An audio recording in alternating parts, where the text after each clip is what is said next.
My name is Raylan, I am 28 years old, and last Christmas changed everything I thought I knew about family loyalty. After spending $26,000 of my own savings to prevent my parents from losing their home to foreclosure, they kicked me and my two young children out of Christmas dinner. But that humiliation was nothing compared to what I discovered 3 weeks later when I found out where that money really went. Sometimes the people who raised you become the very people you need protection from. Before we dive into this family betrayal that shattered everything I believed about blood being thicker than water, I would love to know where you are watching from today. Are you cozy at home? Maybe dealing with your own family drama? Drop your location in the comments below and hit that like button if you have ever felt taken advantage of by the people who should protect you most. And definitely subscribe because this story has more twists than a soap opera, and you will want to see how karma finally caught up with everyone involved. 3 months before that devastating Christmas, my mother called me in tears. Her voice was shaking as she explained that they were facing foreclosure on the family home where I had grown up. The house where I had taken my first steps, celebrated birthdays, and where my own children now ran through the same hallways during visits. She said they were behind on mortgage payments and needed $26,000 immediately or they would lose everything. My father had been laid off from his construction job 6 months earlier, and my mother worked part-time at a local grocery store. They had fallen behind during his unemployment, and now the bank was demanding the full amount to stop the foreclosure process. The desperation in my mother's voice was something I had never heard before, and it cut straight through my heart. I was a single mother working as a dental hygienist, living paycheck to paycheck while raising my 7-year-old daughter Emma and 5-year-old son Tyler. $26,000 was essentially my entire emergency fund that I had been building for years, plus some money I had been saving for a down payment on a house for my kids and myself. But family comes first, right? That was what I had been taught my entire life.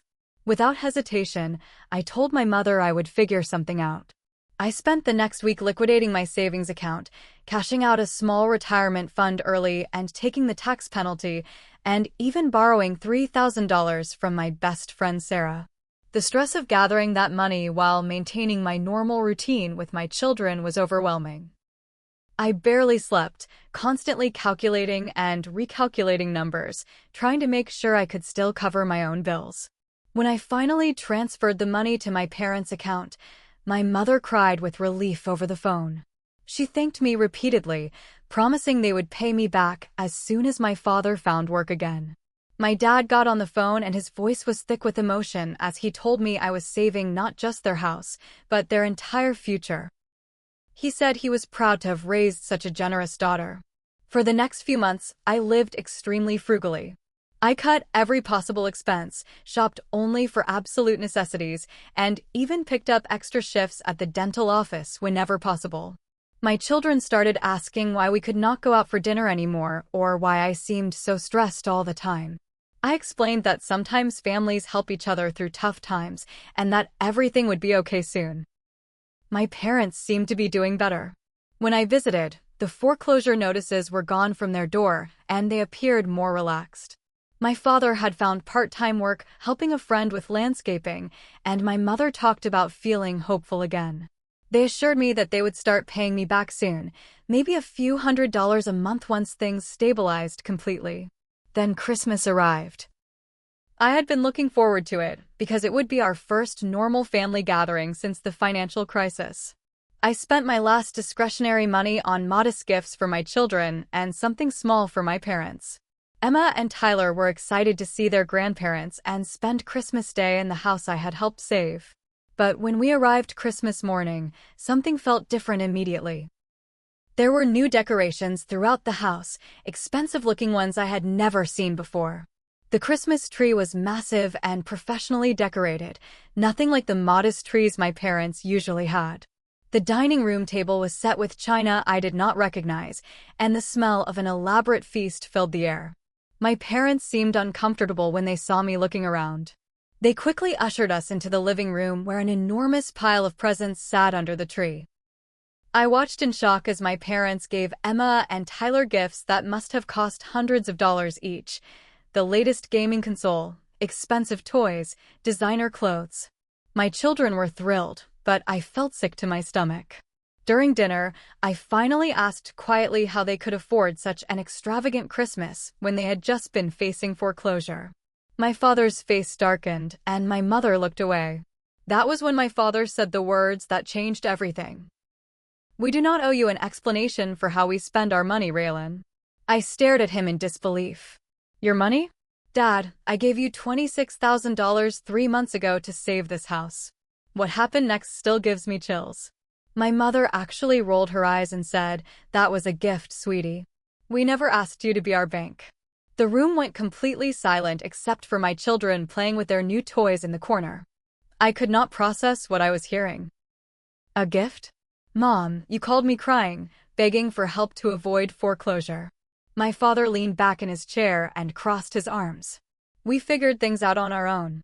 Your money was just extra help we did not really need."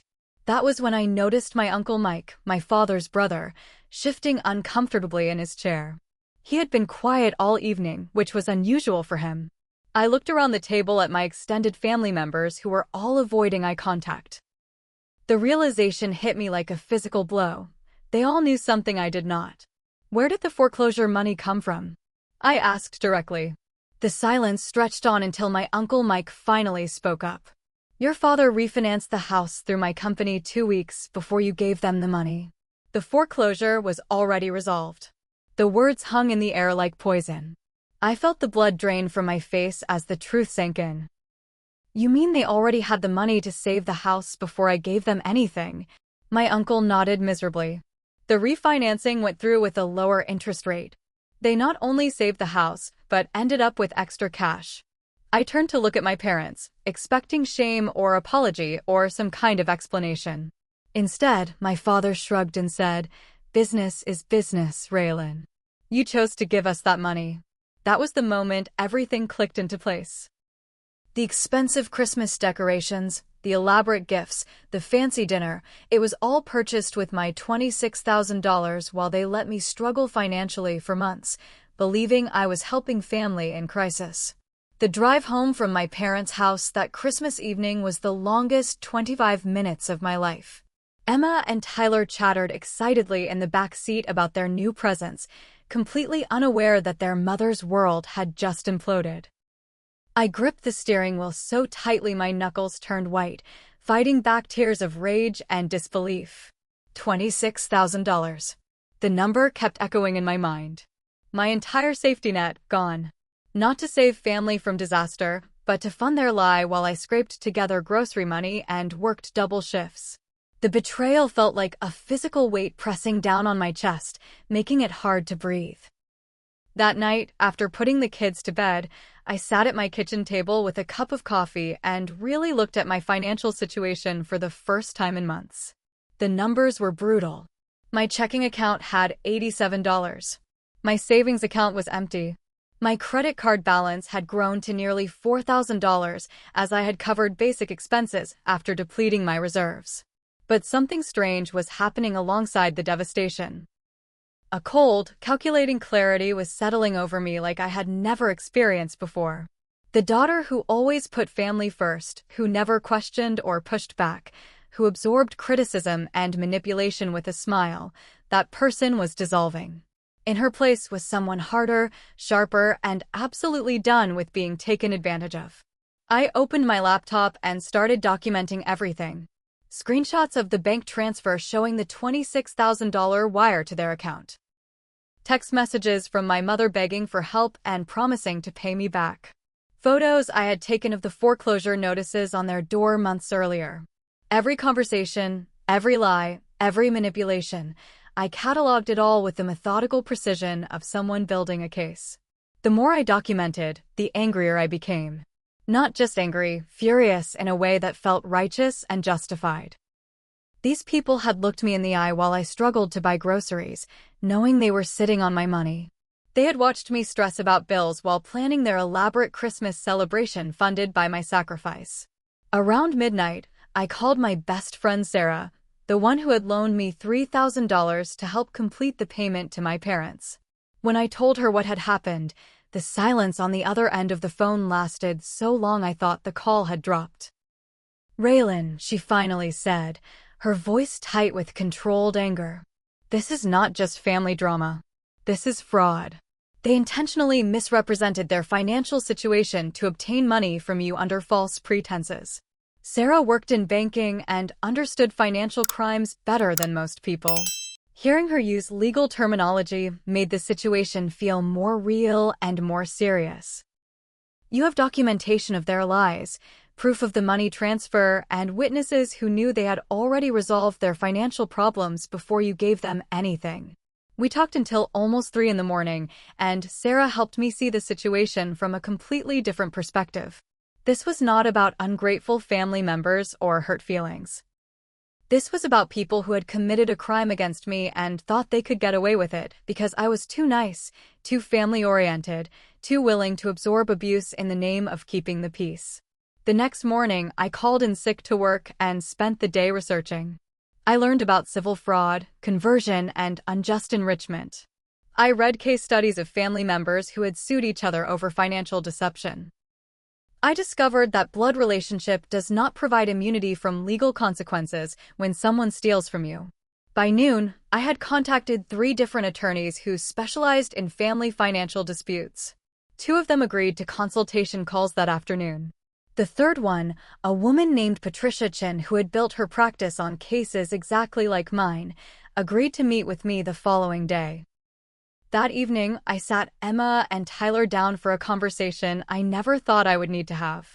I explained, in age-appropriate terms, that Grandma and Grandpa had made some bad choices with money and that we might not be seeing them for a while. Emma, wise beyond her 7 years, looked at me with serious eyes and said, "Mommy, are we going to be okay?" The question broke my heart, but it also strengthened my resolve. "Yes, baby. We are going to be okay. Mommy is going to make sure of it." I started making other calls that night.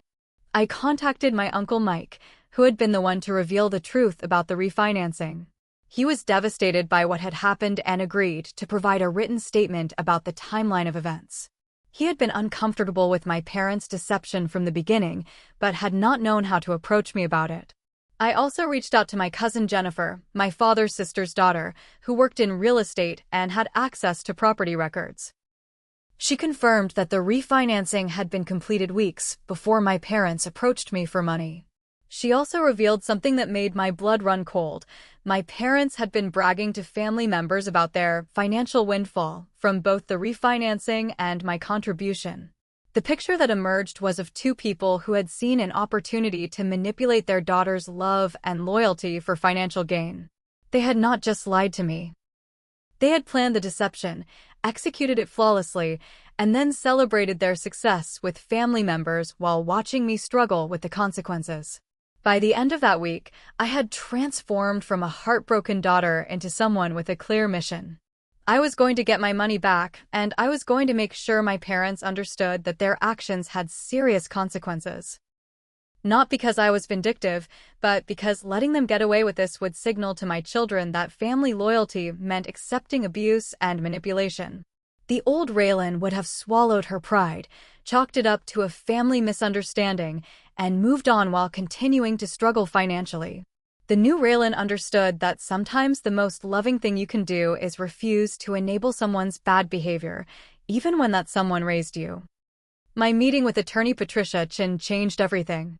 Her office was modest, but professional, filled with case files and law books that suggested someone who took on complex family disputes regularly.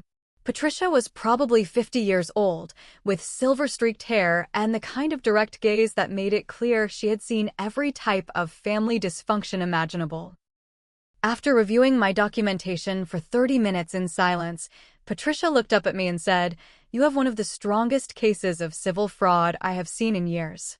The paper trail is excellent, the timeline is clear, and you have multiple witnesses.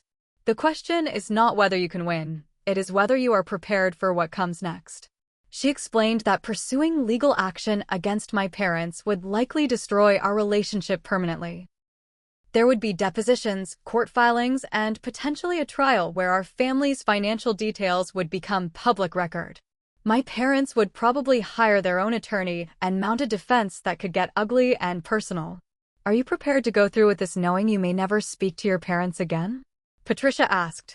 I thought about Emma and Tyler, about the lessons I wanted to teach them about self-respect and boundaries. I thought about the months I had spent eating ramen noodles while my parents enjoyed expensive dinners funded by my sacrifice. Most importantly, I thought about the cold dismissal in my father's eyes when he said, "Business is business," after stealing from his own daughter. They made that choice when they decided to defraud me, I told Patricia. I am just responding to their choice. Patricia smiled for the first time during our meeting. Good. Clients who understand that they are not the aggressor in these situations tend to be much stronger throughout the process. She filed the civil lawsuit 3 days later. The lawsuit demanded the return of my $26,000 plus interest, legal fees, and damages for the financial hardship their fraud had caused me. We also requested an expedited hearing given the clear documentation and the fact that my parents had made no effort to return the money once their deception was exposed. The lawsuit being served on my parents created immediate chaos in my extended family. Within hours of the process server visiting their house, my phone started ringing. First, my Aunt Linda, my mother's sister, called screaming about how I was destroying the family over money. Then my Uncle Mike called, torn between supporting me and maintaining peace with his brother. My mother's first call came that evening. She was sobbing hysterically, claiming I was trying to ruin their lives and take their house away. The manipulation was so transparent it was almost insulting. How can you do this to your own parents? She wailed. After everything we did to raise you. I listened to her entire performance in silence before responding. Mom, you can end this lawsuit today by returning my $26,000. That is literally all I want, the money you obtained by lying to me. We do not have that money anymore, she insisted. We used it for Christmas and some home improvements. Then you should not have taken it under false pretenses, I replied calmly. You have 60 days to respond to the lawsuit. I suggest you consult with an attorney. My father called an hour later, and his approach was completely different. Instead of tears, he went straight to intimidation and rage. He screamed about ungrateful children, threatened to cut me out of any inheritance, and even suggested I was mentally unstable for pursuing legal action against family. You will regret this, Raylan, he snarled into the phone. No one in this family will ever trust you again. You are dead to us. Good, I said quietly. Because people who steal from their children should be dead to them. The silence after I said that was profound. My father had expected me to back down, to apologize, to return to the role of the accommodating daughter who absorbed abuse with grace. Instead, he was facing someone he did not recognize, someone who fought back. While my parents scrambled to find legal representation, something unexpected happened. Other family members started reaching out with their own stories of financial manipulation and emotional abuse from my parents. My cousin Jennifer revealed that my parents had borrowed $5,000 from her last year for emergency dental work and had never paid it back, despite her seeing them take expensive vacations afterward. My Uncle Mike disclosed that my parents had been pressuring him to co-sign a loan for a new car, claiming their credit was still damaged from the foreclosure crisis that I now knew was entirely fictional. He had been hesitating because something felt off about their story, and my lawsuit had confirmed his instincts. Most shocking was a call from my father's elderly mother, my grandmother. At 84 years old, she had been giving my parents $300 monthly for what they claimed were prescription drug costs not covered by insurance. She had discovered recently that they both qualified for full prescription coverage through Medicare and had been pocketing her money for over 2 years. The picture that emerged was of systematic financial manipulation targeting multiple family members. I was not an isolated victim. I was just the one who had finally said enough and taken action. My grandmother's call was particularly meaningful because she offered to testify on my behalf if the case went to trial. I have watched your parents take advantage of people's love for them for years, she said in her shaky but determined voice. Someone needs to hold them accountable. Sarah, my best friend who had loaned me money for the original payment, became my closest supporter during this time. She helped me document the timeline of my financial struggles after giving my parents the money, including screenshots of my declined card transactions and photos of nearly empty grocery carts during those difficult months. "What they did to you is evil," Sarah said one evening as we reviewed the case materials. "They watched you suffer knowing they had caused that suffering unnecessarily. That takes a special kind of cruelty." The most difficult part was protecting Emma and Tyler from the family chaos while maintaining some sense of normalcy for them. I explained that we were having disagreements with Grandma and Grandpa about grown-up things, but that it did not change how much we loved them as people, even if we could not spend time with them right now. Emma, with the perceptive intelligence of a 7-year-old, asked if the disagreement was about money. When I confirmed it was, she said something that nearly made me cry. "Mommy, you always taught us that taking things that do not belong to us is wrong, even if it is family." That comment crystallized everything for me. My children were watching how I handled being victimized by people who claimed to love me. If I backed down and accepted the abuse to keep peace, I would be teaching them that love means tolerating mistreatment. If I stood up for myself and demanded accountability, I would be showing them that self-respect and boundaries matter more than avoiding conflict. 3 weeks before our court date, Patricia called with news. My parents had hired an attorney, but their defense strategy was exactly what she had predicted. They were claiming that my money had been a gift, not a loan, and that they had no legal obligation to return it. "Their position is legally weak," Patricia explained. "Gift claims require evidence of intent to give without expectation of return. Your documentation shows clear representations of emergency need and promises of repayment. Plus, their timing of refinancing before requesting your money demonstrates deliberate deception." As we moved closer to the court hearing, I felt something I had not experienced in months: hope. Not just hope of getting my money back, but hope that justice was possible, that people could not simply take advantage of family bonds without consequences. The stage was set for a confrontation that would determine whether love and manipulation could triumph over truth and accountability. For the first time since that horrible Christmas dinner, I felt like I was fighting from a position of strength rather than reacting to their cruelty. Have you ever found yourself at a crossroads where you had to choose between keeping peace and standing up for what was right? This was my moment, and I was about to discover just how far people will go to avoid taking responsibility for their actions. The courtroom showdown was coming, and with it, the moment of truth that would change our family forever. The courtroom was smaller than I had imagined, with fluorescent lighting that made everyone look slightly pale. My parents sat with their attorney at the defendant's table, refusing to make eye contact with me. My mother wore a black dress, as if she were attending a funeral, which felt grimly appropriate given what was about to happen to our family relationships. Patricia had prepared me extensively for this moment. We had rehearsed my testimony, organized our evidence chronologically, and anticipated every possible defense strategy. But sitting there waiting for the judge to enter, I still felt nervous butterflies mixing with righteous determination. Judge Martinez was a woman in her 50s with gray hair pulled back severely and the no-nonsense demeanor of someone who had seen every type of family dispute imaginable.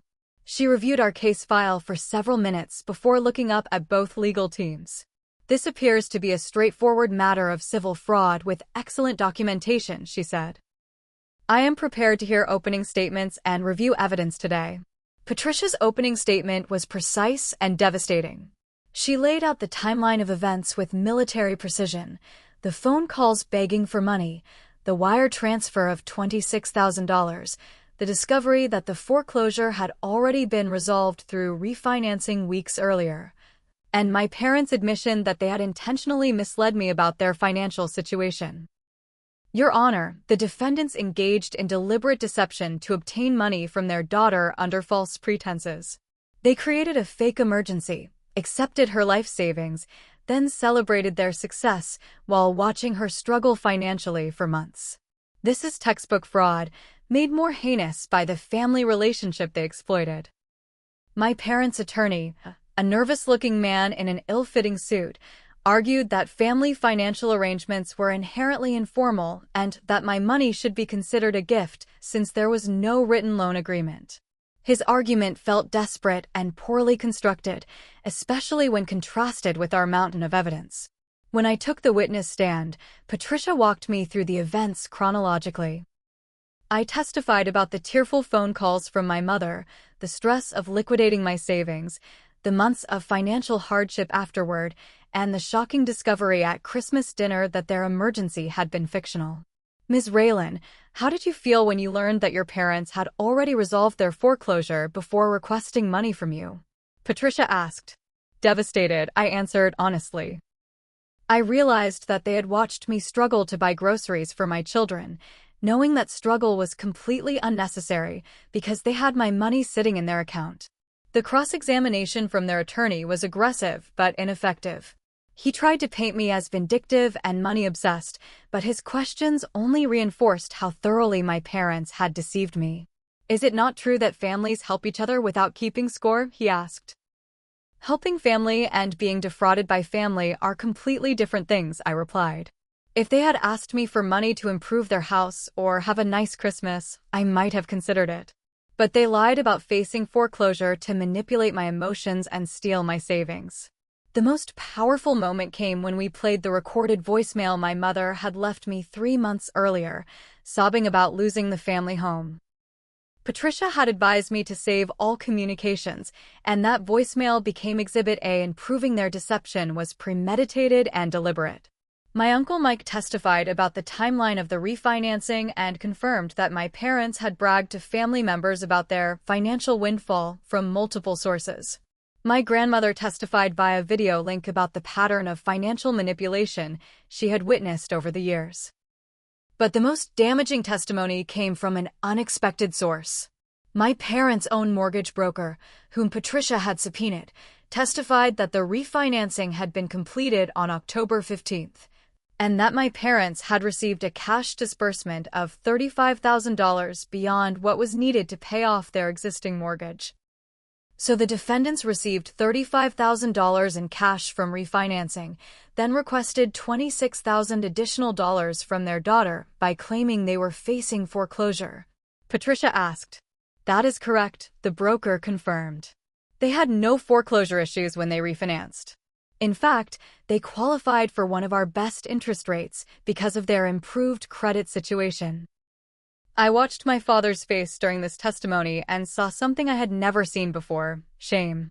For just a moment, the mask of righteous indignation slipped, and I saw a man confronting the reality of what he had done to his own child. Their attorney called my parents to testify in their own defense, which Patricia had predicted would be a disaster. My mother took the stand first and immediately began crying, claiming that I was destroying the family over money and that she never intended to hurt me. Mrs. Raylan's mother, did you or did you not tell your daughter that you were facing foreclosure when you requested $26,000 from her? Patricia asked during cross-examination. We were having financial difficulties, my mother stammered. That was not my question. Did you tell her you were facing foreclosure? Yes, but... And at the time you made that statement, had you already resolved any foreclosure issues through refinancing? The silence stretched on so long that Judge Martinez prompted my mother to answer. Yes, she finally whispered. So you lied to your daughter about facing foreclosure to obtain money from her. It was not like that, my mother protested, but the damage was done. My father's testimony was even worse. He became defensive and angry, arguing that I should have been grateful to help family regardless of the circumstances. His entitled attitude and lack of remorse clearly frustrated Judge Martinez. Mr. Raylan's father, do you believe you have any obligation to return money you obtained through false pretenses? Patricia asked. We raised her for 18 years, he snapped. She owes us more than $26,000. That was not my question, sir. Do you believe you should return money you obtained by lying about your financial situation? We do not have it anymore. Because you spent your daughter's life savings on luxury items while she struggled to feed her children. His attorney objected, but the question had already landed. I could see several people in the courtroom gallery, including family members who had come to observe, shaking their heads in disgust at my father's responses. Judge Martinez deliberated for less than 30 minutes before returning with her decision. She found my parents liable for civil fraud, conversion, and unjust enrichment. She ordered them to repay the full $26,000 plus interest, court costs, and my attorney fees.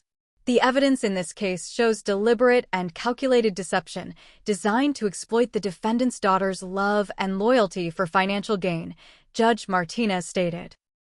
Family relationships do not provide immunity from legal consequences when someone commits fraud. The defendant's lack of remorse and continued justification of their actions demonstrates that monetary damages alone are insufficient deterrent. She also issued an injunction prohibiting my parents from contacting me or my children until the judgment was paid in full, which Patricia had requested based on their threatening phone calls during the lawsuit. As the gavel came down, I felt a mixture of relief, vindication, and sadness. Justice had been served, but at the cost of relationships that could never be repaired. My parents hurried out of the courtroom without acknowledging me, their attorney trailing behind them looking defeated. The weeks following the court victory were surreal. I had won completely. The judge had ruled in my favor on every count, ordered full repayment with interest and fees, and even granted the protective injunction I had requested. But victory felt strange when it came at the cost of burning down the family structure I had known my entire life. Within 24 hours of the judgment, my parents' attorney contacted Patricia to discuss payment arrangements. My parents claimed they needed time to liquidate assets to pay the judgment, which now totaled nearly $34,000 with interest and legal fees. Patricia gave them 30 days to produce a payment plan, or we would begin asset seizure proceedings. The response from my extended family was swift and divided. My Aunt Linda, my mother's sister, left a scathing voicemail calling me a monster who had destroyed the family over money. She accused me of being cold-hearted and vindictive, conveniently ignoring the fact that my parents had literally stolen from me and my children. But an equal number of family members reached out with support and their own stories of my parents' financial manipulation. My cousin David revealed that my parents had borrowed money from him 3 years earlier for what they claimed were urgent medical expenses, money that was never repaid despite their improved financial situation. My grandmother, now 84 and sharp as ever, called to congratulate me on standing up for myself. I have watched your parents manipulate people with guilt and false emergencies for decades, she said. Someone finally held them accountable, and I am proud it was you. The most difficult calls were from family members who found themselves caught in the middle. My Uncle Mike, who had been instrumental in exposing the truth, struggled with loyalty to his brother while acknowledging that what my parents had done was wrong. Several cousins expressed support for me privately, but avoided taking public sides to maintain family peace. My parents' financial situation began unraveling quickly under the pressure of the judgment. Within 2 weeks, Patricia received a frantic call from their attorney explaining that my parents were struggling to make their regular bills while trying to gather money for the court-ordered payment. They requested a payment plan spreading the amount over 12 months. Patricia presented their proposal to me, $2,800 per month for 12 months to cover the judgment plus ongoing interest. They are clearly in financial distress, she explained. The question is whether you want to accept payments or force immediate asset seizure. I thought about Emma and Tyler, about the months I had struggled to buy groceries while my parents enjoyed expensive dinners purchased with my money. They can liquidate assets, I told Patricia. They bought luxury items with my money while watching me struggle. They can sell those items to pay me back. What happened next revealed just how deep my parents' financial irresponsibility went. Their attorney disclosed that they had not only spent my $26,000, but had also burned through most of the $35,000 they had received from refinancing their house. In less than 4 months, they had spent over $60,000 on home improvements, luxury items, expensive dinners, and their elaborate Christmas celebration. They were essentially broke again, but now with a mortgage payment higher than before and a court judgment hanging over them. The house they had claimed to be saving was now genuinely at risk because they had squandered both their refinancing windfall and my contribution. Patricia initiated asset seizure proceedings, and within a week, we had a court order allowing us to claim valuable items from their home to satisfy the judgment. The irony was devastating. I was literally taking back Christmas presents and luxury items they had purchased with my money while I struggled financially. The day of the asset seizure was one of the most emotionally difficult experiences of my life. I accompanied the sheriff and court-appointed appraiser to my childhood home, where I had to watch strangers catalog my parents' possessions while my mother sobbed dramatically in the corner. The expensive Christmas decorations I had noticed that horrible December evening were seized, along with the gaming console they had given my children, high-end kitchen appliances, and even jewelry my mother had purchased with my money. My father stood in the doorway, glaring at me with pure hatred, but legally powerless to stop the process he had brought on himself. "I hope you are satisfied," my mother wailed as the appraiser tagged items for removal. "You are taking Christmas away from your own grandchildren." The manipulation was so transparent it was almost insulting. "You took Christmas away from my children when you stole their mother's savings," I replied calmly. "These items were purchased with money that belonged to Emma and Tyler's college fund." The seized assets covered about half of the judgment amount. Patricia immediately filed liens against their house and car to secure the remainder, effectively preventing them from selling or refinancing anything without paying me first. Within a month of the court victory, my parents' financial house of cards had completely collapsed. The expensive lifestyle they had been funding with borrowed money and manipulated family contributions was no longer sustainable. They were forced to downsize dramatically, sell their newer car for an older model, and drastically cut their spending. My mother attempted to reach out through intermediaries, family members who called to plead her case and ask if I would accept a reduced settlement amount. Each time, the message was the same. They were sorry for the misunderstanding and hoped we could work something out as family. But these were not genuine apologies. They were attempts to negotiate down their legal obligation while avoiding any admission of wrongdoing. When I asked family members if my parents had acknowledged lying to me about the foreclosure, the answer was always no. They continued to frame the situation as a family misunderstanding rather than acknowledging their fraud. The protective order meant I had no direct contact with my parents, which was both relief and sadness. Relief because their manipulation and emotional abuse had stopped, but sadness because Emma and Tyler occasionally asked about their grandparents.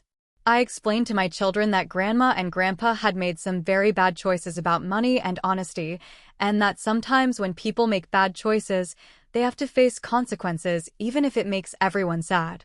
Emma, wise beyond her years, nodded solemnly and said, "Like when I lie about brushing my teeth and have to go to bed early." "Exactly like that," I confirmed. "But much more serious, because they are grown-ups who should know better." 6 weeks after the court victory, Patricia called with news that would change everything. My parents had missed their first scheduled payment under the court-ordered plan, and their attorney was requesting another modification. But this time, there was something else. Something that would reveal the true scope of their financial deception and set up the final, shocking revelation that would rewrite everything I thought I knew about my family. 2 months after the court victory, Patricia called with information that would change everything I thought I knew about my parents' financial situation. During the asset seizure proceedings, the court-appointed investigator had discovered something that explained the true scope of their deception. My parents had been running the same foreclosure scam on multiple family members over the past 3 years. My Uncle Mike revealed that they had approached him 18 months earlier with the same tearful story about losing the house, and he had given them $8,000. My cousin Jennifer had contributed $5,000 to what they claimed were emergency medical expenses that turned out to be fictional. Most shocking was the discovery that they had been systematically manipulating my elderly grandmother for over 2 years, not just about prescription costs, but about multiple fake emergencies. She had given them more than $15,000 total, believing she was helping them through various crises that never existed. The total amount they had fraudulently obtained from family members exceeded $70,000. I was not an isolated victim. I was part of a pattern of financial abuse that had been escalating for years. My lawsuit had accidentally exposed a much larger criminal enterprise.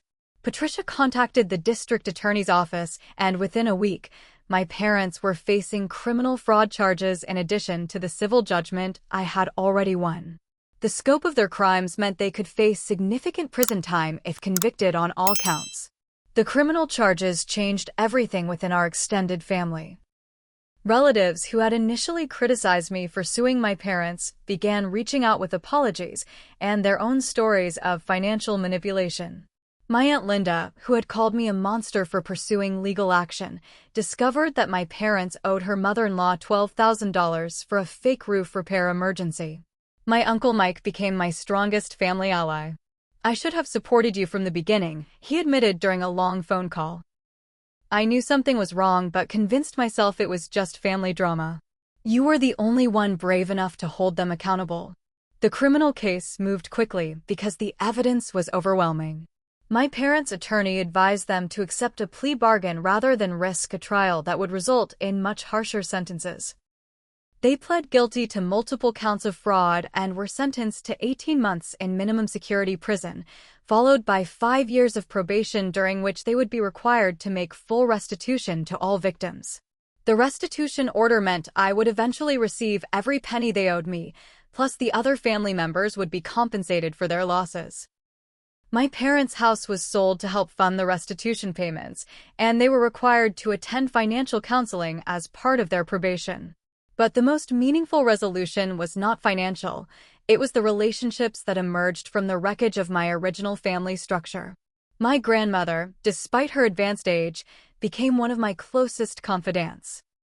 She regularly video called with Emma and Tyler, sharing stories about family history while teaching them important lessons about integrity and self-respect. My Uncle Mike and his wife became surrogate grandparents to my children, attending school events and providing the stable, loving elder presence that Emma and Tyler needed. My cousin Jennifer, the real estate agent who had helped uncover the truth, became like a sister to me, offering both emotional support and practical help as I rebuilt my financial life. Sarah, my best friend who had supported me throughout the entire ordeal, helped me see that I had not lost a family. I had discovered which relationships were genuine and which were based on manipulation. "You did not destroy your family," she reminded me repeatedly. "You revealed what your family really was underneath the surface." The children adapted better than I had expected. Emma and Tyler occasionally asked about their grandparents, but they seemed to understand that some people make choices that hurt others and have to face consequences. They were surrounded by love from chosen family members who demonstrated healthy relationships based on honesty and mutual respect. Financially, the resolution of the case allowed me to rebuild my emergency fund and even start saving for the house I had originally planned before my parents' deception. The monthly restitution payments, combined with my regular income, put me in a better financial position than I had been in years. 6 months after the sentencing, I received a letter from my mother in prison. It was not the apology I might have hoped for, but rather another attempt at manipulation. She wrote about how prison was difficult, how she missed her grandchildren, and how she hoped I would find it in my heart to forgive them so we could be a family again. I read the letter twice, then threw it away. There was no acknowledgement of wrongdoing, no genuine remorse, no understanding of the pain they had caused. It was simply another attempt to manipulate my emotions to get what they wanted, forgiveness without accountability. The experience taught me that forgiveness and reconciliation are not the same thing. I could forgive my parents for my own peace of mind while still maintaining boundaries that protected me and my children from future manipulation. Love does not require accepting abuse, and family bonds do not justify enabling harmful behavior. A year after that horrible Christmas dinner that started everything, Emma, Tyler, and I celebrated Christmas with our chosen family. My Uncle Mike and his wife, my grandmother via video call, my cousin Jennifer and her children, and Sarah's family. The house was filled with laughter, genuine affection, and the kind of peace that comes from being surrounded by people who love you without conditions or manipulation. As I watched my children play with their cousins and receive gifts from people who genuinely cared about their well-being, I realized that sometimes losing your original family is the only way to find your real family. The people sitting around our Christmas dinner table were there because they chose to be, not because obligation or guilt had forced them. Looking back on this entire experience, I have learned that standing up to family abuse is not about revenge or being vindictive. It is about teaching your children that they deserve to be treated with respect and honesty by the people who claim to love them. It is about showing them that boundaries and self-respect matter more than keeping false peace. Emma is now 8 years old and Tyler is 6, and they are growing up understanding that love means treating people well, not taking advantage of their emotions for personal gain. They have learned that real family members support each other honestly, without manipulation or deception. Have you ever had to choose between family loyalty and your own well-being? Have you discovered that the people who raised you are not who you thought they were? I would love to hear your stories in the comments below. Sometimes sharing these experiences helps us all feel less alone in our struggles with family dysfunction. If this story resonated with you, please hit the like button and subscribe for more real-life stories about overcoming family manipulation and finding your chosen family. Share this video with anyone who might be struggling with similar family dynamics. Sometimes we need to hear that other people have survived these experiences and come out stronger. Thank you for listening to my story, and remember that you deserve relationships based on honesty, respect, and genuine love. Sometimes the most loving thing we can do is refuse to enable people's bad behavior, even when those people are family. Life is too short to accept manipulation disguised as love, and your children are watching how you handle these situations.